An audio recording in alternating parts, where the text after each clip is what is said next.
तो in this class we are going to prove converse of basic proportionality theorem. ठीक है, चलिए देखिए क्या है इस थ्योरम में। If a line divide any two sides of a triangle in the same ratio then the line parallel to the third side. तो जो लाइन आप ड्रॉ करोगे वो पैरेलल होगी थर्ड साइड के।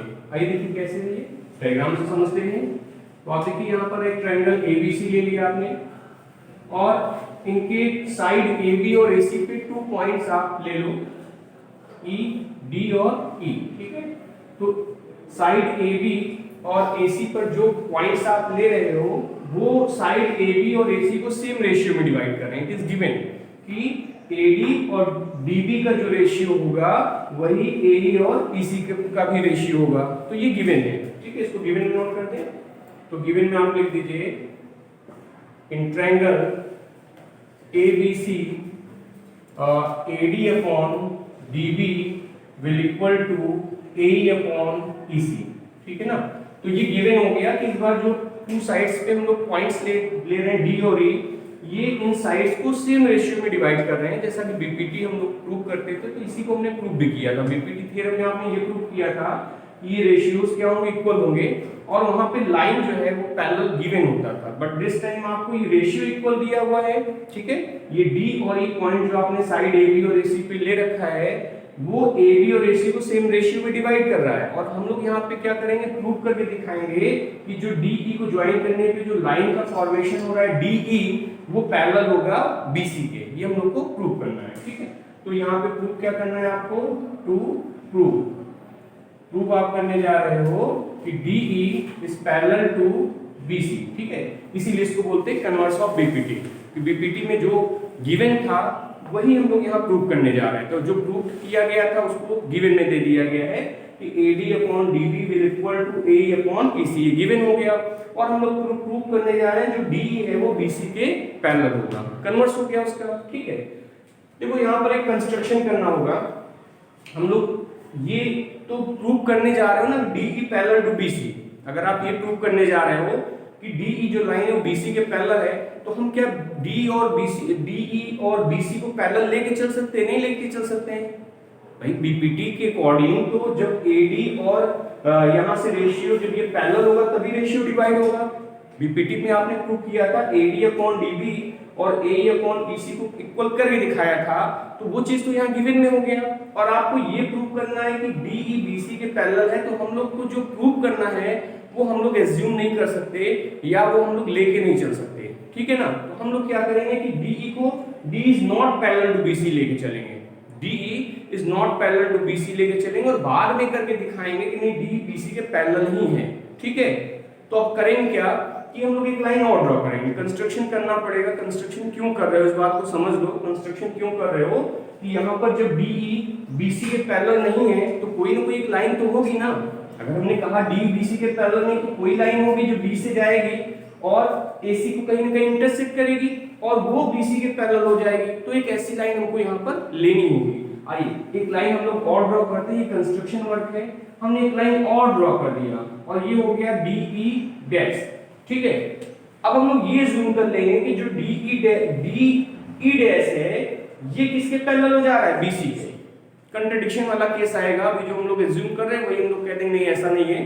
तो जब ऐसा नहीं तो DE क्या हो जाएगा, BC के पैरेलल होगा। तो अभी हम लोगों ने क्या बोला कि एक और हमने लाइन ड्रॉ की फ्रॉम द पॉइंट D जो कि AC को कहां पर इंटरसेक्ट कर रहा है, E डैश पे इंटरसेक्ट कर रहा है। तो ये जो फॉर्मेशन हुआ DE डैश का वो किसके पैरेलल ले लेंगे, BC के, बाय कंस्ट्रक्शन। ठीक है, तो हम लोग यहाँ कंस्ट्रक्शन में लिख देंगे क्या हम लोगों ने कंस्ट्रक्शन में किया है कि DE draw a line DE dash parallel to BC। अब हम लोगों ने ये बोला कि जो DE डैश है वो लाइन किसके पैरेलल है, BC के पैरेलल है। ठीक है, ये कंस्ट्रक्शन से कहा गया है। आइए अब प्रूफ स्टार्ट करते हैं। प्रूफ बहुत ही सिंपल सा छोटा सा प्रूफ है इसका। थोड़ा सा हम लोग पहले डिस्कस कर ले फिर प्रूफ लिख के दिखाते हैं आपको क्या लिखना है इसमें।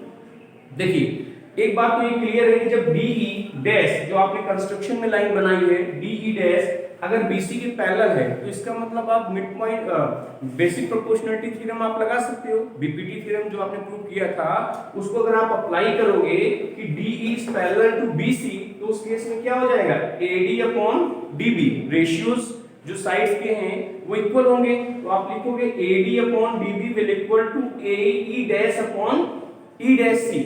ठीक है, अगर आप बीपीटी लगाते हो तो D is parallel to BC बोलने पे आप क्या लिख सकते हो AD upon DB will equal to AE dash upon E dash C ratio equal कर लेंगे साइड्स के। और ये ऑलरेडी गिवन है कि यहाँ पर एडी अपॉन डीबी जो कि ये देख सकते हो एडी अपॉन डीबी एबी के साइड्स का रेशियो है और एई अपॉन ईसी जो ये गिवन पॉइंट था ई उसका एई अपॉन ईसी रेशियो इक्वल है। जैसे ही आप दोनों को कंपेयर करोगे एक बाय कंस्ट्रक्शन जो रेशियो आपको इक्वल लेना होगा और एक रेशियो जो गिवन है जैसे ही आप इन दोनों को कंपेयर करोगे देखोगे जो ई और ई डैश है वो क्या कर जाएंगे कोइंसाइड कर जाएंगे। करके देखते हैं, आइए करते हैं इसको। सबसे पहले आप लिखोगे in triangle ABC DE dash is parallel to BC. ये कैसे हुआ बाय कंस्ट्रक्शन, आपने कंस्ट्रक्शन से एक लाइन ड्रॉ की है डीई डैश जो कि बीसी के पैरेलल है तो by BPT basic proportionality theorem क्या बताता है आपको कि अगर जो लाइन ड्रॉ की जा रही है from the two side DE dash वो पैरेलल है अगर थर्ड साइड बीसी के तो इसके जो रेशियो होंगे पॉइंट्स यहाँ पे आपने ले रखा है डी और ई डैश पे उन साइड्स के जो रेशियो होंगे इस पॉइंट के साथ वो इक्वल होंगे। बीपीटी हम लोग अप्लाई करने जा रहे हैं तो क्या लिखोगे आप AD upon DB equal to AE dash upon E dash और सी। क्लियर, ऐसा लिख सकते हैं ना। ठीक है, आपने ये बता दिया कि बीपीटी अप्लाई करने से ये रेशियो इक्वल होना चाहिए। अब गिवन में चलते हैं। गिवन क्या है, देखो गिवन है कि ट्रायंगल एबीसी में एडी और डीबी का जो रेशियो है वही एई और ईसी का भी है, ये तो गिवन है। चलिए इसको भी दिखाते हैं। इन triangle ABC it is given that AD upon DB will equal to AE upon EC. This is equation number 2. ठीक है, अब जो बाय कंस्ट्रक्शन आपने इक्वेशन प्रिपेयर किया हुआ है और जो गिवन है जरा इन दोनों को कंपेयर करिए और आप देखिए जो इसके लेफ्ट हैंड साइड में AD upon DB दोनों में मिल रहा है। ठीक है, लेफ्ट हैंड साइड इसका इक्वल है। आप देखो यहाँ भी AD upon DB है और यहाँ भी AD upon DB मिल रहा है। इट मीन दैट इसका राइट हैंड साइड भी क्या होगा इक्वल होगा। तो चलिए राइट हैंड साइड को हम लोग इक्वल कर दें from equation 1 and 2 from equation 1 and 2। अब इक्वेशन 1 और 2 को आप कंपेयर करोगे तो देखोगे ये हो जाएगा AE dash upon E dash C will equal to AE upon EC। ठीक है, तो यहां पर आपने ये बता दिया कि AE डैश और E डैश C का जो रेशियो है वही रेशियो आपका AE अपॉन EC का है। ठीक है, अभी भी बहुत ज्यादा क्लियर नहीं हो रहा है कि ये और एक वन साइड करेगा तो हम लोग क्या करेंगे इसमें एडिंग 1 इन बोथ साइड। दोनों साइड आप जरा n1 को ऐड करके देखो क्या होता है। ठीक है, तो ये विजिबल हो रहा है। ठीक है, भी विजिबल है सभी को। ठीक है, तो यहां तक पहले नोट करिए और हम लोग क्या करेंगे कि इक्वेशन जो आपने अभी बना रखा है इसमें 1 आप दोनों साइड में ऐड करो और देखो कि आपको ये मालूम चल जाएगा कि ये जो ई डैश आपने ले रखा है वो कोई और पॉइंट नहीं बल्कि ई ही है, वो दोनों एक ही पॉइंट पे कोइंसाइड कर रहे हैं। ठीक है, तो इसको कंप्लीट कर लीजिए यहां तक पहले। Now add 1 in both side. आप जब इसमें 1 को ऐड करोगे तो AE dash upon E dash C plus 1 will equal to AE upon EC plus 1। ठीक है, अब जब आप 1 ऐड कर रहे हो तो ये हो जाएगा E डैश C और ये आप लिखोगे AE dash plus E dash C और इधर में भी आप देखो EC को लिख लिया, ये हो गया AE प्लस EC। ठीक है, और AE dash plus E dash C देखो क्या हो रहा है AE डैश और E डैश C क्या हो जाएगा AC होगा। ठीक है, क्या फॉर्मेशन हो रहा है AC का, तो आप यहां लिख दोगे AC अपॉन ई डैश सी, यहां से इक्वल टू में भी आप देखो ए ई और ई सी का अगर सम करोगे तो क्या आ जाएगा, ए सी ही आ जाएगा, ए सी अपॉन ई सी। क्लियर। अभी देखो ए सी और ए सी तो कैंसिल हो जाएंगे, ठीक है, न्यूमरेटर में है दोनों जगह कैंसिल हो जाएंगे, और क्रॉस प्रोडक्ट करोगे तो आपको दिखेगा E C is equal to E dash C. और आप ये चेक कर लो कि किसी एक पॉइंट से, जैसे आप देखिए क्या डिफाइन कर रहा है, E C is equal to E dash C, क्या डिफाइन कर रहा है, सी से ई का लेंथ लेंगे, सी से ई मतलब यहां तक का लेंथ आपने लिया, देखिए, और फिर इक्वल है किसके, सी से ई डैश तक का लेंथ, तो सी से ई डैश आप देख सकते हो थोड़ा सा आगे जो पॉइंट हमने लिया है, क्या ये इस कंडीशन को सेटिस्फाइड कर रहा है, नहीं कर रहा है, ठीक है ना। आप देखो कि अगर EC को चेक करोगे तो ये थोड़ा सा छोटा दिख रहा है, और सी ई डैश को अगर आप देखोगे तो कुछ आगे पॉइंट जो हमने लिया है उनका लेंथ इक्वल होना चाहिए, क्या है, नहीं है। इसका मतलब ये हुआ कि ये कंडीशन अगर सेटिस्फाइड हो रही है तो इसके लिए ई डैश और ई दोनों पॉइंट क्या कर जाएंगे, कोइंसाइड कर जाएंगे। तो जो हमने पैरेलल लाइन लिया था डी ई डैश, वो डी ई डैश ना होकर के डी ई ही होगी, क्योंकि ई डैश और ई क्या हो गया, कोइंसाइड हो गया। जब ई और ई डैश कोइंसाइड हो गया तो D E is parallel to B C, ये प्रूव हो जाएगा। तो इस स्टेटमेंट में ये लिख के हम लोग बता देंगे, from above equation we can observe that point E and E dash coincide at one point say E, therefore DE is parallel to BC, hence proved। ठीक है, आपने ये प्रूव कर दिया कि अगर किसी ट्रायंगल के टू साइड्स पे जो पॉइंट्स आप ले रहे हो, ट्रायंगल के टू साइड्स पे जो पॉइंट्स D और E आप ले रहे हो, अगर उनका रेशियो इक्वल है, that means AD upon DB will equal to AE upon EC हो रहा है, तो जो लाइन ज्वाइन करोगे D और E वो क्या होगी, थर्ड साइड के पैरेलल होगी। यही है आपका converse of basic proportionality theorem. Complete करिए इसको। Now start the exercise 6.2 from the NCERT book, और क्वेश्चन नंबर 1 चलिए हम लोग सॉल्व करते हैं। क्वेश्चन नंबर 1 में देखिए क्या दिया हुआ है, आप एनसीईआरटी बुक अपने पास रखिएगा, क्योंकि ये सारे क्वेश्चन एनसीईआरटी बुक के एक्सरसाइज 6.2 से हम लोग कर रहे हैं, और पेज नंबर 128 पे ये एक्सरसाइज आपको बुक में मिल जाएगा। तो देखिए फर्स्ट जो डायग्राम दे रखा है, फर्स्ट डायग्राम में कुछ इस डायग्राम बेस्ड क्वेश्चन है, इसको पहले ड्रॉ कर लेते हैं। ये देखो एक डायग्राम बना के दिया हुआ है ए बी और सी, और एक लाइन यहाँ से ऐसे ड्रॉ किया है बी और ई, ठीक है, और यहाँ पर लिखा हुआ है 1.5 सेंटीमीटर, ये है 1 सेंटीमीटर, 3 सेंटीमीटर। क्लियर। अब देखिए यहाँ पर कह रहा है कि D is parallel to BC, first and second both में, इन फर्स्ट एंड सेकंड जो डीई है बीसी के पैरेलल है, तो DE is parallel to BC, इसका मतलब बीपीटी आप लगा दोगे, बेसिक प्रोपोर्शनलिटी थ्योरम आपका एप्लीकेबल हो जाएगा। डी अगर बीसी के पैरेलल तो रेशियो इक्वल हो जाएंगे। फाइंड क्या करना है, फाइंड ईसी इन फर्स्ट, तो फर्स्ट में देख सकते हो ईसी फाइंड करना है, तो बिल्कुल सिंपल सा है। हम लोग यहाँ पर बेसिक प्रोपोर्शनलिटी थ्योरम को अगर अप्लाई करेंगे तो इनके रेशियोज क्या होंगे, इक्वल हो जाएंगे बाय बीपीटी।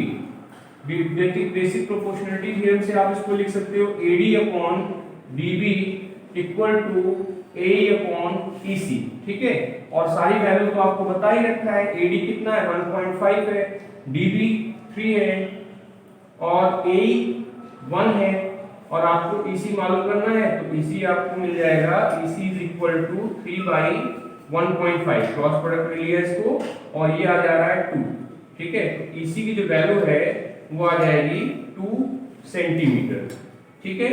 आइए सेकंड डायग्राम को भी देखते हैं। सेकंड डायग्राम में ये फिगर कुछ इस तरीके से बना के दिया हुआ है।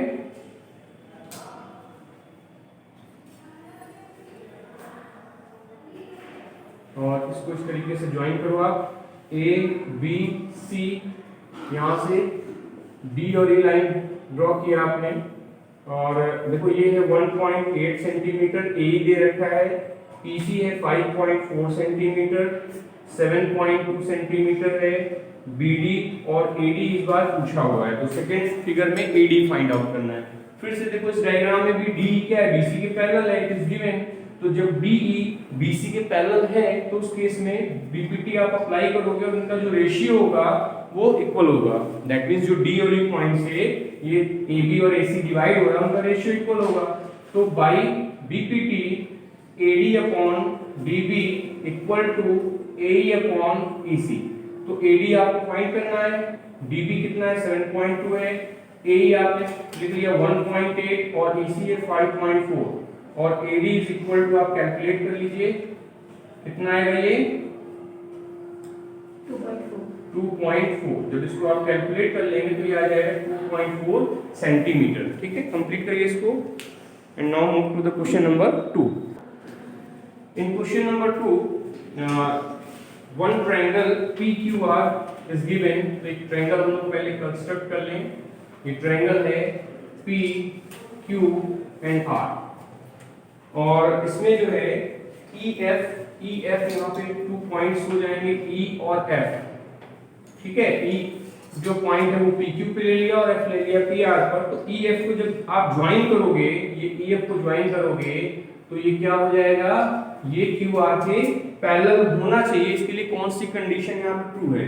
देखो यहाँ पर हम लोग को ये मालूम करना है कि EF is parallel to QR किस कंडीशन पे होगा, और यहाँ पे कुछ कंडीशन दिया हुआ है, पहले में बोल रहा है PQ is equal to 3.9 centimetre, EQ is equal to 3 centimeter, PF is equal to 3.6 centimeter और FR is equal to 2.4 centimeter। ठीक है, देखो ये रेशियोज आपको ये तो अच्छे से पता है, कन्वर्स ऑफ बीपीटी अभी अभी आपने जस्ट समझा है कि अगर ये EF और QR पैरेलल होना है, अगर EF और QR पैरेलल होना है तो PE और EQ का रेशियो PF और FR के रेशियो इक्वल होना चाहिए।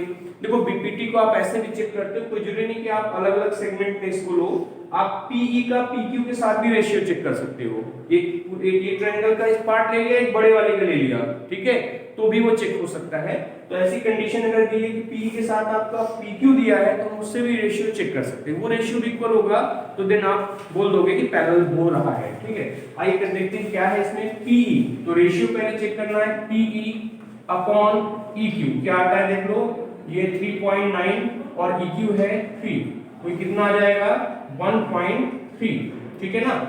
अभी सेकंड साइड में जाओगे तो PF और FR का रेशियो चेक करना होगा, तो PF अपॉन FR, तो PF की वैल्यू कितनी है 3.6 है और FR है 2.4, ये कितना आ जाएगा, ये आपका आ जाएगा 1.5।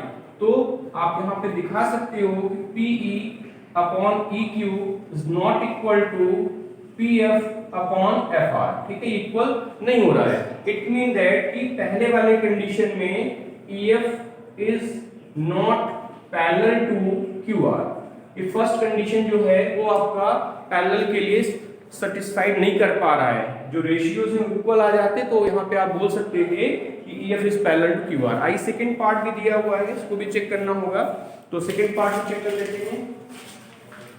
In second part of the question, see what values are given.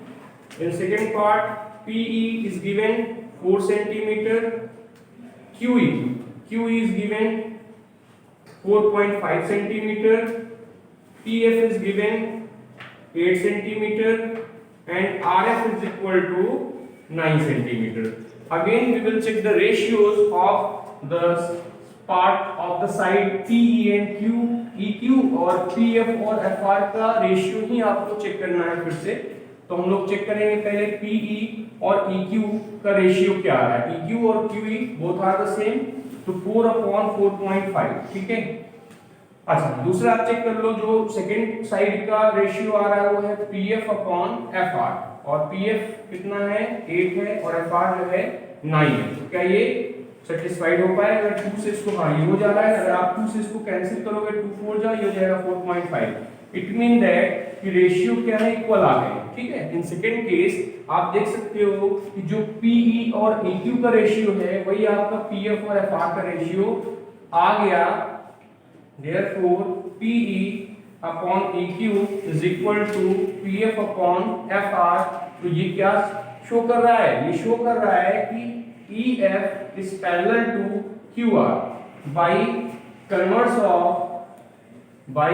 of basic proportionality theorem। तो converse of basic proportionality theorem से ये वेरीफाई हो गया है। थर्ड पार्ट है, आप इसको वेरीफाई कर लीजिएगा। Question number 3, see what is given in question number 3 figure 6.18। तो एक फिगर दिया हुआ है, पहले इसको कंप्लीट कर लेते हैं, बना लेते हैं इसको, फिर उसकी बात करेंगे। तो ये फिगर जिस तरीके से बना दिया हुआ है, 2 ट्राइंगल्स दिख रहे हैं on the common base AC। एक लाइन ऐसे ड्रॉ किया हुआ है और एक लाइन यहाँ से ऐसे ड्रॉ किया हुआ है। कुछ ये पैरेलल्स हैं तो पैरेलल दिखने भी चाहिए। ये बना लिया आपने, और ये बता रहा है इसके पैरेलल। ठीक है। और ये लाइन जो है इसके पैरेलल बता देगा। और ये है A B C and D, इसको लेबल किया हुआ है M N और N। ठीक है।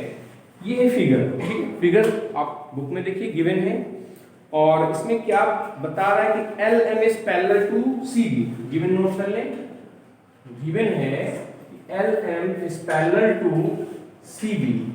तो आप देख सकते हो ये जो लाइन LM है वो CB के पैरेलल है। और सेकेंड पार्ट में बता रहा है LN is parallel to CD। तो LN is parallel to CD, तो ये भी हम लोगों ने पहले से दिखा दिया, LN जो है CD के पैरेलल हो रहा है। तो प्रूव करना है आपको, आपको प्रूव करना है AM upon AB will equal to AN upon AD।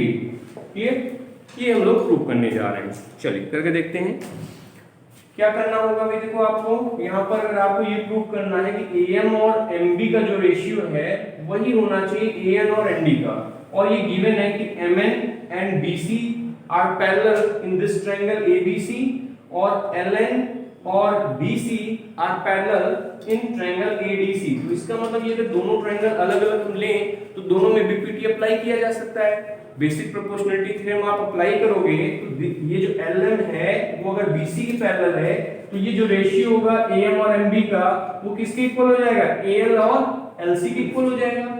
Similarly हम लोग इसमें भी यही बात करेंगे, और दोनों को जब कंपेयर करोगे तो देखो कि जो गिवन जो ये प्रूफ करना है वो आपको मिल जा रहा है। चलिए करके देखते हैं इसको। प्रूफ में आप सबसे पहले किसी भी एक ट्रायंगल से स्टार्ट कर लो, और ABC ले लेते हैं पहले। In triangle ABC, triangle ABC लिया आपने। इन ट्रायंगल ABC क्या गिवन है? LM is parallel to BC, LM is parallel to BC given है। ठीक है। तो अगर LM पैरेलल टू BC होगा तो आप बाय बेसिक प्रोपोर्शनलिटी थ्योरम क्या बता सकते हो? बाय BPT आप ये बता सकते हो कि जो रेशियोज होंगे AM और MB का वो इक्वल होगा AL और LC के। लिख दें यहाँ AM is equal to MB upon में, यहाँ पे आपको ये भी ये अपॉन में आएगा ना, AM upon MB is equal to AL upon LC। ठीक है। ये आप फर्स्ट इक्वेशन आपका कंप्लीट हो गया। ठीक है। तो अभी ये हो गया। आओ नेक्स्ट जो ट्रायंगल है ADC में चलते हैं। इन ट्रायंगल ADC, तो ADC ट्रायंगल में आप पहुंच गए, और इस ट्रायंगल में भी देखिए क्या हो रहा है, LN जो है वो BC के पैरेलल है। तो LN is parallel to BC क्यों है? क्योंकि ये भी गिवन ही है। ठीक है ना। अच्छा, जब ये पैरेलल हो रहा है तो आप इस पे BPT अप्लाई करोगे। जब BPT अप्लाई करोगे तो इनके जो साइड्स हैं उनके पॉइंट्स क्या कर रहे हैं, उनको सेम रेशियो में डिवाइड कर रहे होंगे। तो AN upon ND equal to हो जाएगा AL upon LC by BPT AL upon LC will equal to AN upon ND। ठीक है। This is equation number 2। तो अब अगर इक्वेशन 1 और 2 को आप कंपेयर करो तो देखोगे AL/LC कॉमन है दोनों में, AL/LC यहाँ भी और AL/LC यहाँ भी है। तो फ्रॉम इक्वेशन 1 एंड 2 आप कंपेयर करोगे तो देखोगे AL/LC और AL/LC दोनों में जब है तो जो इसकी वैल्यू होगी AL/LC की वो भी आपस में क्या हो जाएगी, इक्वल हो जाएगी। ठीक है, तो from equation 1 and 2 we can write from equation 1 and 2 we get क्या मिल जाएगा आपको, यहां पर आप लिख सकते हो कि AM/MB विल इक्वल टू, आप देख सकते हैं ये AL/LC की वैल्यू यहां पर क्या है, AN/ND है। ठीक है, दोनों इक्वेशन को कंपेयर कर दो, पूरा कर लिया जाए। तो अगले स्टेप में आपको क्या करना है, पहले इसका रेसिप्रोकल कर लेना है, जो आपने अभी यहां पर प्रूव कर लिया है इसका आप रेसिप्रोकल करिए तो ये हो जाएगा MB/AM will equal to ND/AN। ठीक है, आपने इसका रेसिप्रोकल कर दिया। रेसिप्रोकल करने के बाद आप दोनों साइड में, लेफ्ट हैंड साइड और राइट हैंड साइड दोनों साइड में आप क्या करो, 1 ऐड कर लो। ठीक है, एडिंग 1 इन बोथ साइड्स। अब ये क्या हो जाएगा, MB/AM plus 1 equal to ND/AN plus 1। अभी आप इसको सॉल्व करेंगे तो ये हो जाएगा AM BM MB plus AM will equal to ND plus AN/AN। Clear हो रहा होगा क्या कर रहे हैं यहाँ पर हम लोग। अभी जस्ट आप देखो MB और प्लस AM क्या बना रहा है, देखो AM और MB मिलकर के आपको मिल जाएगा AB। तो ये हो गया AB/AM इज इक्वल टू, और देखो ND और AN मिलकर क्या बन रहा है, AN और ND मिलकर के आपको मिल जाएगा AD। तो ये हो गया AD/AN। और फाइनल साइज जो प्रूव करना तो उसमें फिर से इसका रेसिप्रोकल लिखा जाएगा तो वो प्रूव हो जाएगा। तो फिर से आप इसका रेसिप्रोकल करेंगे तो you will get AM/AB is equal to AN/AD। ठीक है, तो कुछ स्टेप और थे यहाँ पर हम लोगों ने जो किया था वो रेशियो तक BPT अप्लाई करके रेशियो कंपेयर कर लिया था। AM/MB और AN/ND यहाँ इक्वल हो चुका था, बट हम लोग प्रूविंग में जब ये देख रहे हैं तो AM का AB के साथ रेशियो लिखा गया है, तो वो AM का AB के साथ रेशियो निकालने के लिए आपको ये स्टेप और करने होंगे। और आप देख सकते हो ये आपका यहाँ पर फाइनल प्रूव हो गया। अब आप यहाँ लिख सकते हो हेंस प्रूव्ड। ठीक है, कंप्लीट करिए इसको।